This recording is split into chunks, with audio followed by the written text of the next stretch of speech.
Welcome in. It is the Gamecock Central Takeover Hour presented by Firehouse Subs. Tyler Head and Wes Mitchell along with you here on this Monday. Believe Chris Clark will be back with us tomorrow. Can you confirm that to be true? Never can tell with Chris Clark. Never can tell. Well, I'm proud. The studio was not burned down, so you guys did hold it together on the 2 days I was out, so good job. Yeah, we made it work.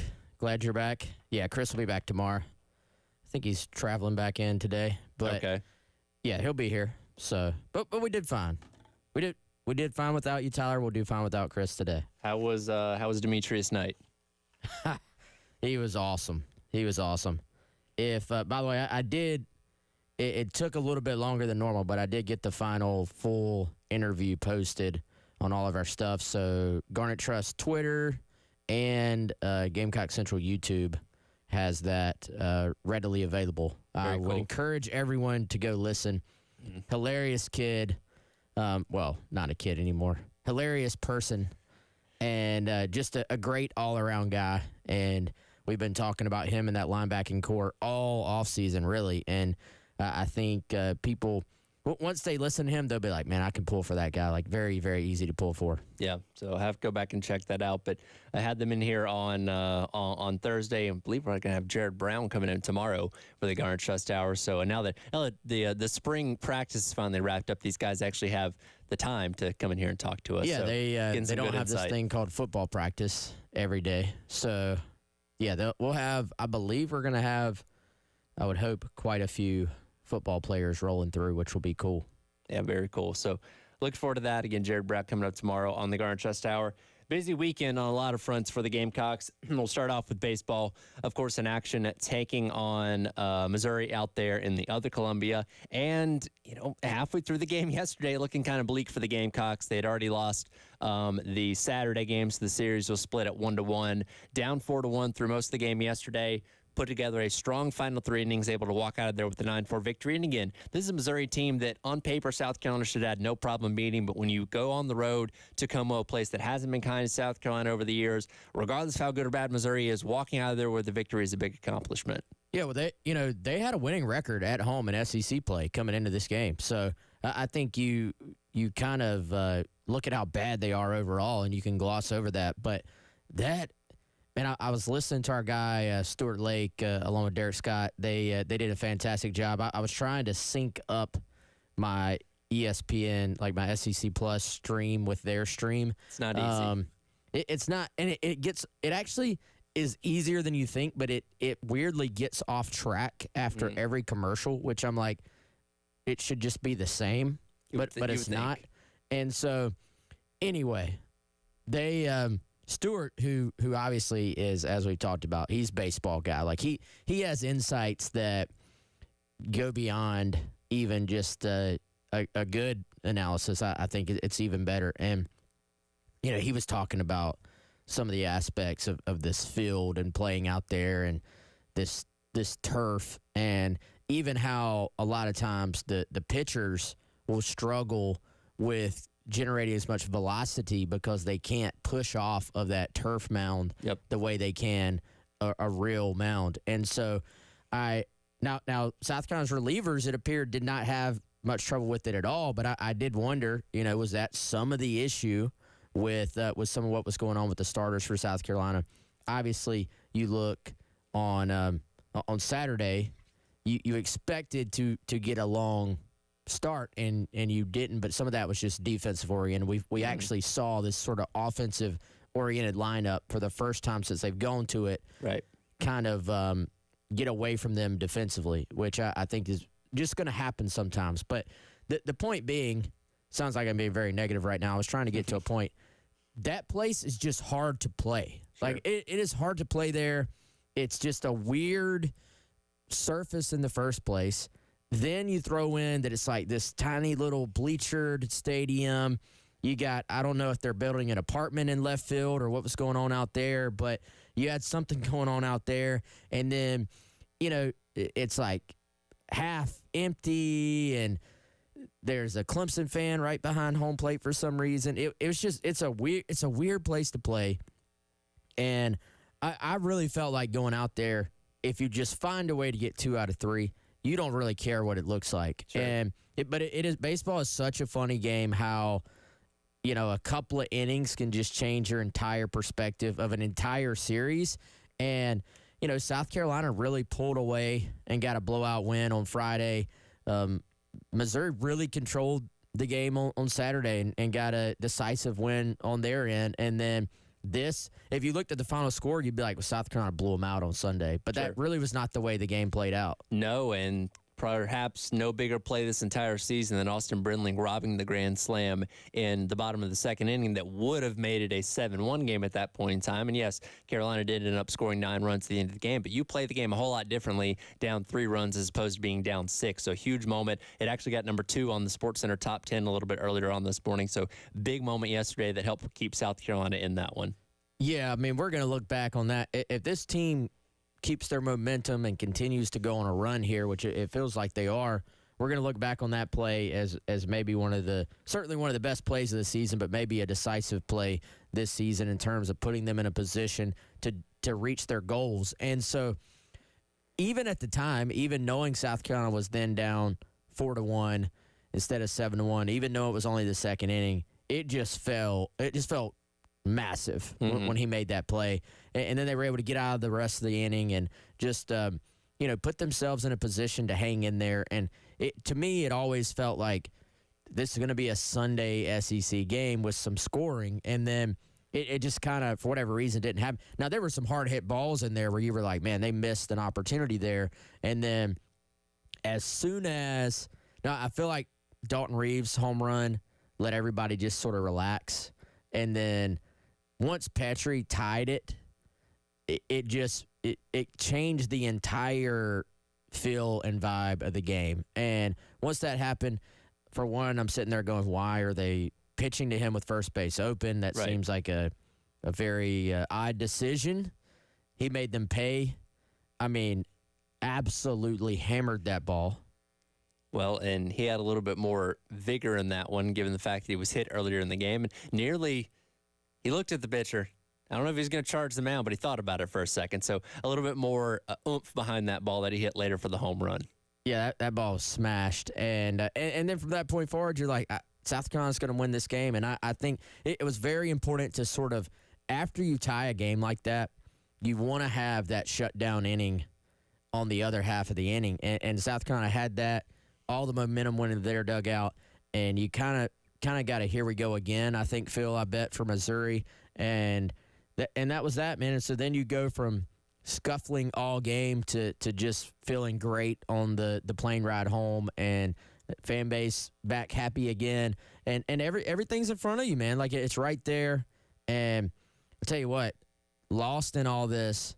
So, one, Messina had a fantastic weekend. That's as good as he's maybe ever looked. But Dalton Reeves hitting the solo bomb that got you closer, and then as a big man, having one of the best bunts of the season, and you were gonna move the runners up, but Missouri trying to make a play, they end up having an error, and you end up scoring on that. That's what made it 5-4. But to be able to, in back-to-back at bats, you hit a bomb to right, and then you have the finesse, picture-perfect bunt down the third baseline. That was some impressive execution from Dalton Reeves, who's been the guys they've inserted in this lineup, Brindling and Reeves. Man, they've been fantastic. Yeah, a couple guys that have certainly made the most of their opportunities so far this season. Again, Brindling with that great catch. Wasn't the best weekend at the plate for him, but obviously he's done a lot in his plate appearances in the prior series. But, we can't talk about the series without talking about the pitching. As you mentioned, the starters didn't go very deep. Kimball, Jones, and Eskew combined for a total of 5 innings pitched between the three of them over the course of the weekend. Not great from your starters, obviously, but the bullpen came in very efficient. Ty good and long relief on Friday, which, you kind of expect he was going to have to go out there and throw a couple of innings because that's kind of been the trend with him and Kimball, but didn't expect him to have to go out there for 4. Gainey comes in after that, very efficient. Gainey has to come back in yesterday after Eskew goes out after only an inning in the third, walking 4 batters, pitches super efficiently in 3 2/3, only giving up 1 hit and having 5 strikeouts. Bullpen came in and really saved the day over the course of the entire weekend. Yeah, they I mean, hats off to every single player in the bullpen. Like, that was you don't win this series without multiple great performances from this group, and I continue to be both amazed and fascinated by the Garrett Gainey story. For one, he's a little bit as you have to be like a closer, which he wasn't necessarily playing a closer's role, but this guy is a closer in every sense of the word, in my opinion. A little bit unhinged, which you like that. You love that when it's going your way, and when they're in your jersey. Sure, maybe they get under your skin when it's on the other side. But Gainey has been, for the most part, fantastic for South Carolina this year. He had 10 strikeouts in his 6 innings of work this weekend, so he was great. Ty Good, I mean, it tells you, I'm looking at USC's notes here, how high are the expectations for Ty Good, just to give you a solid performance, in that this is the verbiage. Ty Good was solid yet again in relief for Carolina, striking out 7 and allowing 1 hit in 4 scoreless frames. So that, I mean, I get why they said solid yet again, because that's just what he's been. But anybody else, you're like, dude, 7 strikeouts, 1 hit, 4 innings, like that's that's like a best of the season type performance. And it really begs the question of, do you maybe insert him back into the starting lineup for this weekend against Georgia? Because again, you had a rough outing from Eskew. Kimball struggled a little bit lately. Jones, who's been the consistent weekend starter the entire season, didn't have his best outing. Like, do you maybe move the lineup around again, or do you like what you've stuck with these past couple weeks? Yeah, I think it's a great question. You got to consider all things. Ty Good is going so well right now. I don't know if I mess with that. Like, pitchers at times, I think this is more like closers, but pitchers in general too. They're kind of like kickers, I feel like, and I feel like you don't mess with things too much. Now, South Carolina's had to, and they, you know what, they got to get Roman Kimball back on sort of playing with what he was doing for, the last couple outings have not been great. Before that, he had a good little stretch. Eskew, the most shocking thing about this weekend, actually, to me, was probably that Eskew, who cruised through the first inning, I think he threw 9 pitches in the first inning. Yep. And then, doesn't escape the second. It's like he goes from, like, you've had 2 really good starts out of him the last couple of weeks. So for him to sort of struggle there was a little bit shocking to me, because I think that he appeared to be rounding into form. So I'd roll him right back out there, but we'll see. They're ever so close to feeling like they can lock into, hey, here's our lineup and here's our rotation. And it's taken a long time to get there. I think you felt good going into this Missouri weekend about how you were doing things. Kimball's basically an opener for Ty Good, and then Eli Saturday, and then Eskew on Sunday. That's sort of your formula. Do you scratch it after one, bad weekend when you felt like you were settling into that, or do you just say, look, no, this is a weird weekend. Let's roll with it one more time and see what happens this week? It's going to be a short week to decide on that. I got a final midweek game coming up on the road at Winthrop coming up tomorrow. And then Georgia, a daunting opponent coming up at the end of the week, Thursday through Saturday series out there at Founders Park. Thursday night's game coming up at 8 o'clock right here on the game.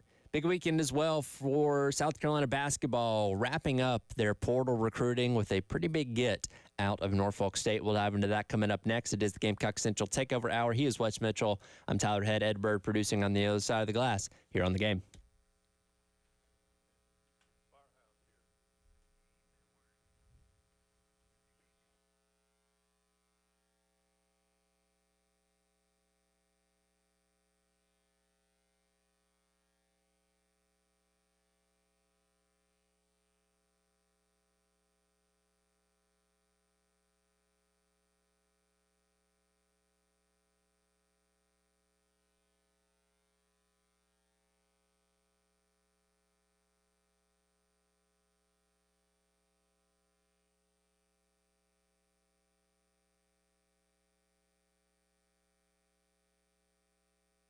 All right, guys, we tell you about them every single show because They present every single show. That's our friends at Firehouse Subs, firehousesubs.com, or just download the Firehouse Subs app. It is almost lunchtime, which means it's the perfect time to order from our friends at Firehouse Subs. You want to try something new?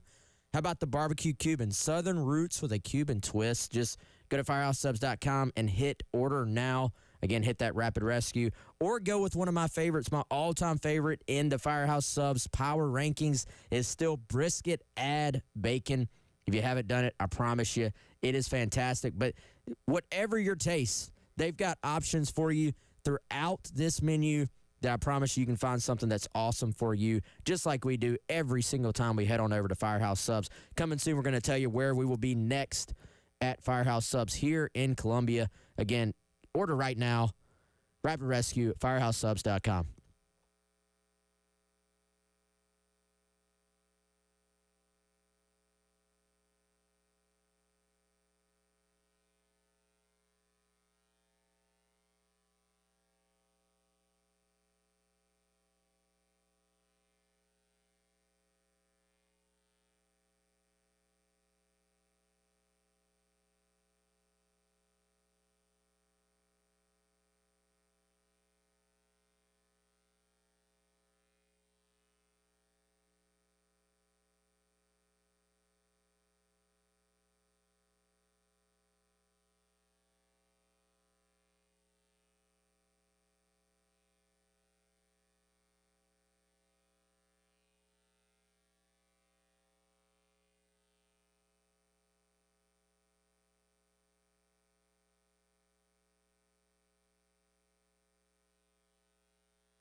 Welcome back in. Gamecock Central Takeover Hour presented by Firehouse Subs. Tyler Head, Wes Mitchell, along with you here on this Monday morning. Mentioned obviously a big weekend for Gamecock baseball. Also big news on the basketball front as South Carolina has brought in another transfer, this one being Jamari Thomas from Norfolk State to come in and play the guard spot. 6 foot, 185 pounds with 1 year of eligibility remaining. And Wes, you were on top of this over the course of the weekend. Kind of an interesting process, as just a couple of days ago he had announced his commitment to VCU and then quickly flipped that over to South Carolina after visiting this weekend. Man, I had not seen the intersection of Gamecock Twitter and VCU Twitter before. I didn't know VCU Twitter was a thing. It is, and guys, they were big mad yesterday. That was, I just stayed back and watched, but that thing got heated. But yeah, so he was committed to VCU and had not signed. South Carolina kept pushing and were able to sort of really fill out their roster with the addition here. We knew they wanted a guard. We knew they wanted kind of a lead point guard type guy. And Jamari Thomas, who I believe I have this right. He was at VCU like basically last weekend on a visit. Kind of got caught up into it. And apparently, so this really came down to VCU, South Carolina, Oklahoma. Mm-hmm. And so Oklahoma and South Carolina were both telling him, like, hey, man, we know you got this visit, and, that's cool and all, but just don't commit while you're there. Just wait and come see us first. Like, sure, go through your process, but just don't go ahead and commit. Right. And he's like, yeah, but I was hard-headed. I got there, had a great visit, and I was like, man, I need to go ahead and lock in here. Sure. Gets back home. South Carolina's still interested. So he visits Columbia this weekend that just finished up. Very quiet visit. Not a lot of talk about it online. Not any talk about it online until after the fact. And basically it was, he used the word no-brainer. Like it was a no-brainer for him. He's from Greensboro, North Carolina. Had his family down here, his mom, his little brother. Had a great visit. Loved Lamont Paris. And then it really was not lost on him either that if this roster was a puzzle, there was that one little missing piece, and that was a transfer point guard. And so this is a kid that's got a chip on his shoulder and wants to prove he can play at the highest level. And I know some people on VCU Twitter were upset about what happened, but Coach Paris, South Carolina, did nothing illegal here. When you're transfer or when you're recruiting somebody out of the portal, they can make a verbal commitment until they sign on the dotted line, which he's now done. He's signed his financial aid agreement. You're still free to continue pursuing them as a transfer. Yeah, and again, every fan base has people that makes them look bad. Sure. South Carolina has fans that can make the whole group look bad at times. So I won't single some of these people out, but yeah.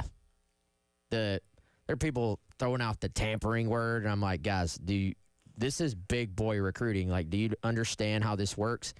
A verbal commitment in terms of like the rules, it doesn't even exist. It's not a thing. It's like just, we've made it a thing, but it's not binding. It's not worth air. Sure. Like, it's not worth anything. Sure. So I think. And I'll, that's what people also fire back at me when I say so-and-so is verbally committed to South Carolina. Well, what doesn't matter is just and that's when I say, well, it does mean something because they're on a commit list. Sure. But in terms of the actual legality of things and the rules, it's not even a real thing. It's just a concept. So I think, South Carolina did not quit. Obviously, they hung in there even after the VCU commitment, and they get a good player.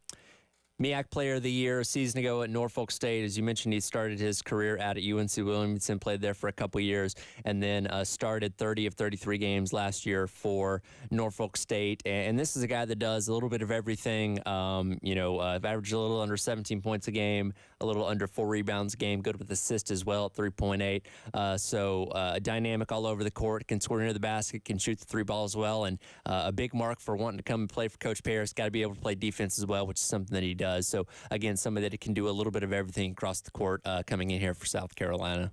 Yeah, you love, obviously, these MEAC Player of the Year. You love all the stats. But if you're a South Carolina fan or if you're the South Carolina coaching staff, you'd love that he was all defensive conference team as well because, you got to play defense here. And I think he's a good fit, man, because we saw it last year. This is not a program most years that's going to be built on, hey, we're going to get a 5-star superstar and just build the entire game plan around them. They want to have balance. They want for this to be basically all five contributing in some way. And, I think Jamari Thomas, in terms of a kind of a later pickup, is, a really strong get, like you said. The chip on his shoulder. I think he brings an attitude to the court in a good way that this team sort of has portrayed, especially this last season. Like, I think he fits in terms of what they want to be on the court, what they want to be off the court. He is I believe he was a communications major, and talking to him, you could just tell, like, he's got those high-level communication skills, good leader, is thrilled to death to be here, wants to take advantage of this opportunity. And from what I've told, only 6 foot, but this guy he's explosive. He can jump out the gym. He can finish at the rim. And good. I mean, I would say a creative passer as well, watching the little highlight thing that's floating around out there. So I think you like the fit for South Carolina. And now if you're a fan, this is the roster. Mm-hmm. Like, this is – so the portal is closed in terms of losing guys for men's basketball, and the roster is full in terms of adding guys. So barring something crazy happening, this is the 2024-2025 South Carolina men's basketball roster. So you can start to have your conversations on how you feel about that. Yeah, and Coach Paris obviously did a great job in the portal a season ago, bringing a lot of veteran experience with guys like Cooper, guys like Mack that obviously played such a big role, Studi as well, this past season. And, when you're losing a couple of those guys to just running out of eligibility this past year, you wondered how Coach Paris was going to address that. And between Nick Pringle, Jordan Butler, and now Jamari Thomas, you feel like he's done a pretty good job of addressing those needs in the portal. And in addition to getting CMB back, Studi's back, Jacoby Wright coming back, in addition to Cam Scott, guys like that coming in as true freshmen, this is going to be a roster that's going to have high expectations going into this season. Nobody's going to be expecting that, or nobody's going to be picking them to finish last in the SEC. I'll say that much. Yeah, and I think you're on the radar a little bit nationally now, and I think for South Carolina, they're always going to carry a little bit of a chip on their shoulder in terms of, you'll find motivations. Like, you'll find a way. I saw one of the national guys. I can't remember which one it is. It was one of the ones that Gamecock Twitter was beefing with. There might have been I don't know which one, but he had already put out like his way too early. And it was like a top 35 or top 40.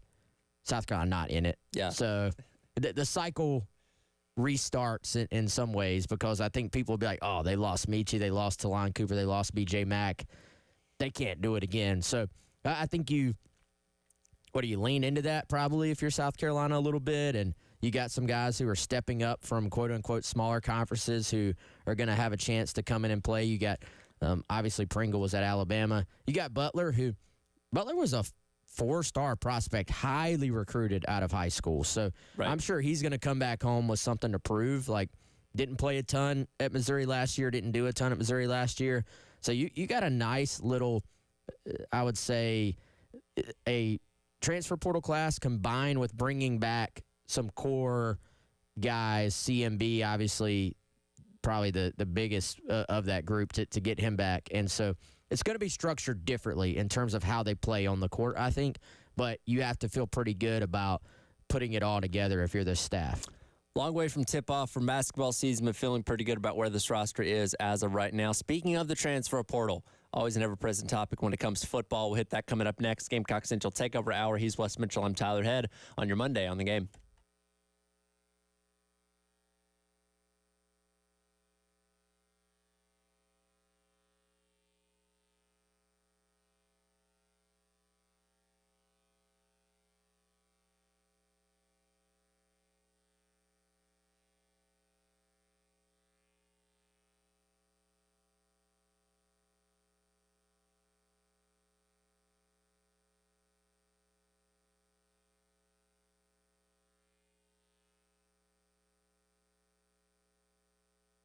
All right, guys, time to once again remind you about how you can upgrade that man cave at the house. Give our friends at Integrated Media a call right now, 803-948-8327, or head on over to integratedmediainc.com. That's integratedmediainc.com, where you can get more ideas about their services and what they can do at your home. For me, at my home, it was very, very simple. I had Wi-Fi, but I did not have a hardwired internet cord into my office. That was creating issues with my computer when I was working from home. And so they came out. They ran Ethernet throughout the house. That could help out in terms of your streaming. Maybe you want to make sure that streaming is a little bit smoother, or maybe you have to do a lot of video calls from home as well, or maybe you're a gamer and you want for your PlayStation or Xbox to be hardwired as well. They can handle all that for you. Just head on over to integratedmediainc.com today.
Welcome back in, Gamecock Central Takeover Hour, presented by Firehouse Subs. Tyler Head and Wes Mitchell along with you here on this Wednesday. I believe Chris Clark will be back in here with us tomorrow. Also be here with us, hanging out with Jared Brown, the Garnet Trust Hour. Transfer portal, obviously a topic of conversation constantly this entire offseason. Carolina's done such a good job, especially through the winter, portion of the transfer portal cycle, bringing in a lot of talent, addressing a lot of needs on this roster. One area of need that is ever present, of course, is the offensive line. And our guy Pete Nakos of On3 reporting over the weekend that South Carolina hosting a couple of different offensive linemen in the transfer portal. One, I'm going to try that and get this right, Enoch Vamahi of Ohio State, as well as a guy that's currently committed to committed to Vanderbilt by way of UTEP in Stephen Hubbard as well. So the opportunity to add maybe one or two more bodies to this room. Again, can't really have too many compared to, what happened last year with all the injuries. So a potential to add maybe a couple more offensive linemen here for South Carolina. Yeah, good job on that Stephen Hubbard pronunciation there, Tyler. That was the tough one. Now, so I think we knew from the start, right? We knew from the jump, hey, they're going to go try to get some wide receivers. And we talked about that a ton. And for the most part, I feel like we had the wide receiver names to watch as well. Like, it was pretty easy to find out. Like, it's pretty open in terms of, hey, here are the receivers that they're going after. Here's who they feel good about. And then they had a couple on campus. They both committed, and that was that. It's been a little bit more quiet on the O-line front. And again, we're leaning on Pete Nakos here on this one with Hubbard. He said coming in this weekend that just passed, I believe, and I'm hoping I have this right. I was trying not to get my wires crossed. I believe Hubbard was coming in last night. And so then with the Ohio State kid, that's supposed to be kind of this coming weekend. Don't have an exact day on that one. And so for both these guys, like I feel like much like point guard was kind of the final, like, hey, you got to fill this one final piece of the puzzle for that roster. It seems like South Carolina wants to sort of close out their recruiting with one final get to this roster in terms of adding a little bit more depth on the O-line. They talked, Shane Beamer did, about the numbers there and how they need additional numbers in order to hit sort of that little magic window that everybody's trying to hit in terms of their numbers at a particular position. And so we'll see if they can do that. Part of the issue here, I don't want to say issue, but a factor, everybody wants O-line help. Mm-hmm. Everybody. So everybody in the portal is going after especially offensive tackles. And so I think for South Carolina, we'll see if they can get it done.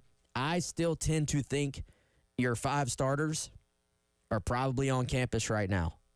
But we'll see what happens with these two.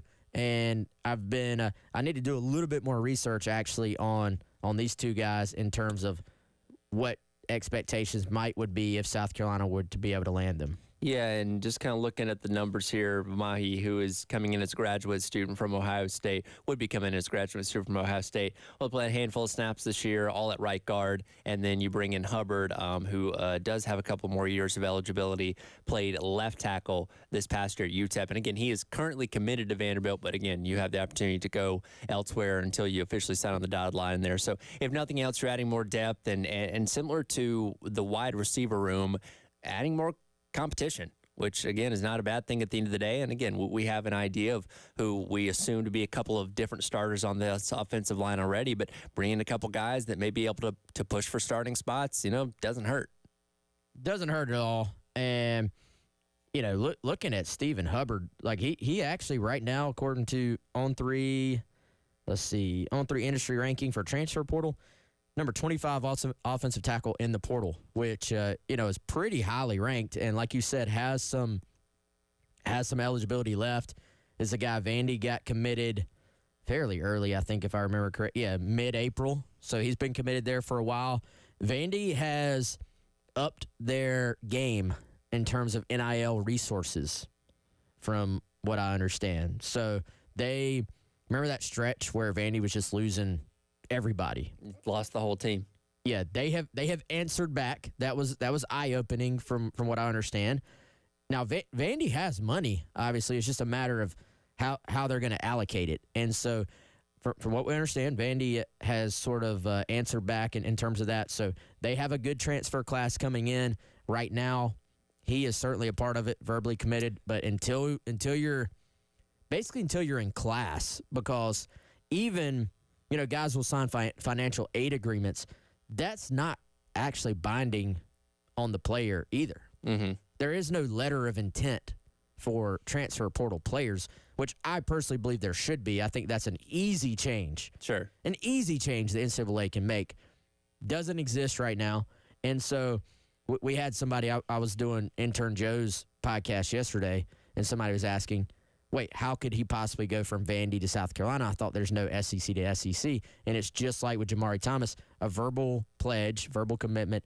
It means nothing in the grand scheme of things right now. So you're Vandy, you got possibly your future starting left or right tackle in this guy, but you were holding on. Here we are in May, and you're holding on for dear life, trying to keep him committed.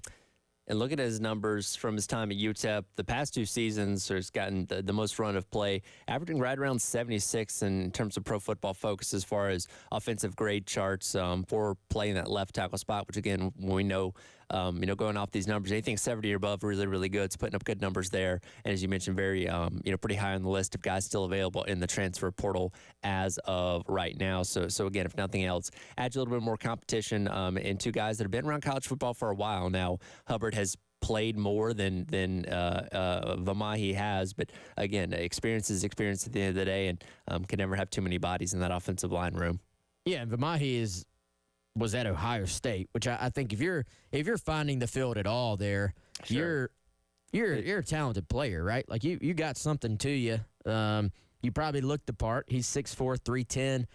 Strangely, that's a little bit maybe on the shorter side, which is just an insane sentence to even say for today's tackles, but still played in several games at Ohio State, was a highly recruited guy, as you would expect. Everybody they recruit is out of high school.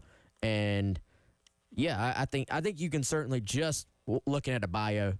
I haven't watched video on either one of these guys, to be frank and honest with everybody. Just looking at the bios, though, you could see why South Carolina would be like, all right, this would make sense to go after these guys to try to add them. And it's all about, at this point, I think coaches are sort of saying, look, yeah, we got to fill needs in the portal in terms of you need starters. We saw South Carolina do that, like the running back position, the receiver position. Right. But also, you got to fill out other aspects of your roster as well, and South Carolina is certainly trying to do that. So it has actually played out, Tyler, in many ways exactly the way Shane Beamer said the plan was. That was wide receiver. That was offensive line. And I still think wide receiver getting 1 or 2 more was a huge priority and need for them. They've done that. But this maybe, I don't want to say is more luxury category. Sure. But I think of the 2, wide receiver was certainly the more glaring issue that they needed to add a couple more guys. We'll see if they can add another O-line. Is it one more scholarship that's available that we know idea of? No, I know it's hard to keep up with. I have no idea. They're around. They're right around. They're right around the it. So it's not like a plethora. It's only a couple. Yeah. So for the most, like they're not going to add 5 more guys to this team. Right. Like it's. I'm speculating. I would guess 1. Okay.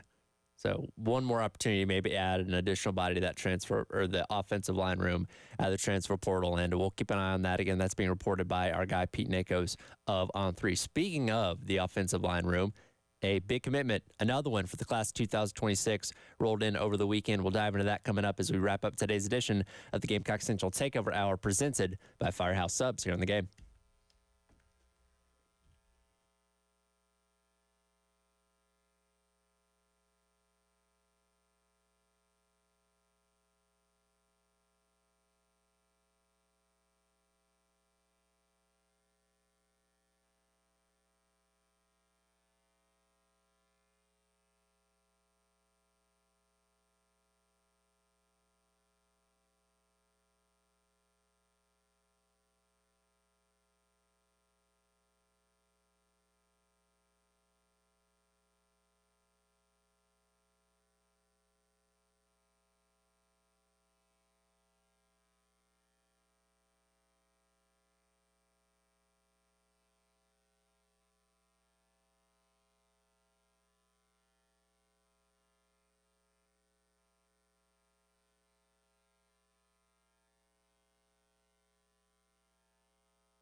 Welcome back in Gamecock Central Takeover Hour, presented by Firehouse Subs, Tyler Head, West Metro, along with you for a couple more minutes here. Of course, South Carolina still flirting in the transfer portal with maybe adding another offensive lineman for this upcoming season, but doing a lot of work in the recruiting cycle as well for the 2026 class, as it wasn't all that long ago that Landon Duckworth was the lone commitment quarterback for 2026. And here over these past couple weeks, they've been adding more and more bodies to that list, including over the weekend, adding 3-star interior offensive lineman Anthony Baxter from just up the road in Rock Hill to that 2026 class.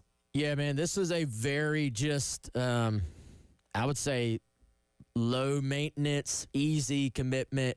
He obviously really wanted to be at South Carolina, has had an offer from South Carolina, I guess, for a couple months now. Had some other really strong offers, too, and just wanted to go ahead and get the process over with and fulfill a dream to play for South Carolina.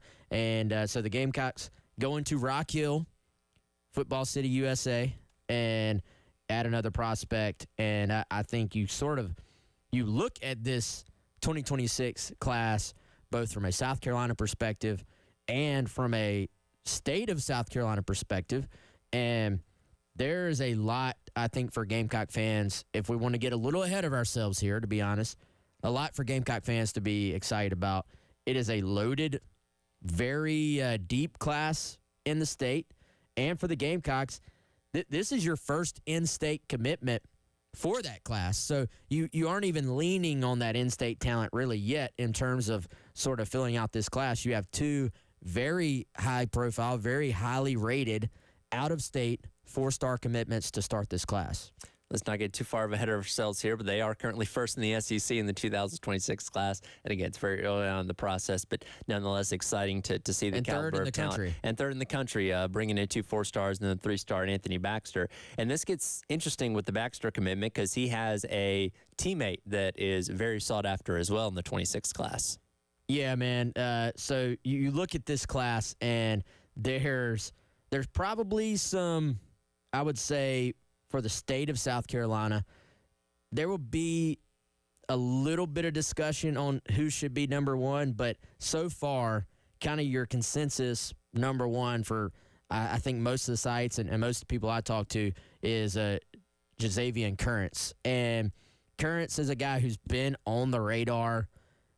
Man, I mean, he's still got 2 years left, and I feel like I've been hearing about this kid for 2 years already, and really has grown since he came onto the recruiting radar, as you would expect, and it is more of a safety who maybe could even grow into a linebacker, but 4-star guy, top 100 nationally.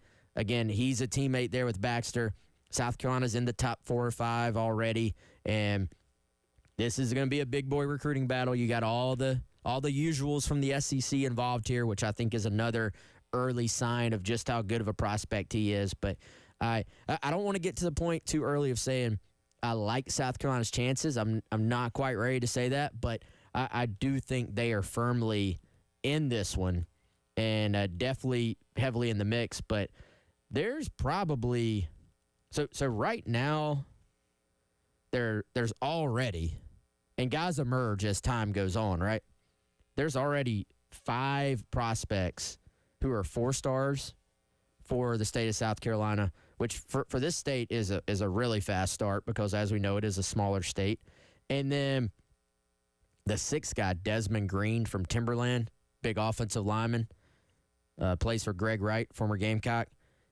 I gotta think he's got a great shot to be a 4-star before it's over as well. So if you're a Gamecock fan, this sets up pretty well for you, I think. So harder to determine star rankings and state positioning for these guys that have only played maybe 1 or 2 years of high school football like these guys have? Yeah, it is, man. I mean, I would put all these guys, all the guys that are already on the radar are firmly in the, like, no-brainer category of some guys you can show up for 5 minutes and just watch them move and be like, oh, that's a prospect. You know, that's an SEC prospect. And that doesn't mean they're going to be a future starter. That doesn't mean they're going to be all SEC, but it just means it's obvious this person's built a little bit different athletically and from a measurable standpoint than their peers at that age. And so most of these guys are already like firmly in the no-brainer range, which is exciting if you're just a fan of high school football or a fan of recruiting or a fan of the Gamecocks or even Clemson, because we're so early. Inevitably, there's always guys that hit that sort of little bit more natural growth pattern and sort of are like, boom, oh, that's a guy too. Oh, that guy's making plays as a junior. That guy's a senior who's hit a growth spurt or something. So these guys always will emerge. So right now, for there to be that many already is a great sign. We'll see which guys emerge in the future. I know you guys probably got to talk about this a lot on Friday because the news was kind of coming out on Thursday night. But, it's interesting when you talk about 25 and 26 commitments, they're going to be the guys going into this new future of college football. And we don't know what that structure is going to look like exactly. It seems like we're getting closer to that kind of conclusion. But very interesting to see as these guys make their commitments that, they're going to be the starting point for that new model of college football going forward. Yeah, and do we have revenue share in the future? It certainly feels like it's headed that way. I don't know how we're going to structure it. We'll find out. But, yeah, that's a good point, man. You're kind of right now, you'll start to get to the tail end, one, of all the kind of COVID years are about to sort of have graduated out. Yep. And then right now, your upperclassmen are the guys who started school with NIL not being a thing and have finished with NIL being the thing. And so now this next crop, NIL will be a thing throughout their entire career. Yep. And obviously, so will whatever this new structure be as well. Absolutely. So another good get for the 2026 class for South Carolina with Anthony Baxter. That'll do it for today's edition of the Gamecock Central Takeover Hour presented by Firehouse Subs. Halftime show with Terry Ford coming up next here on the game.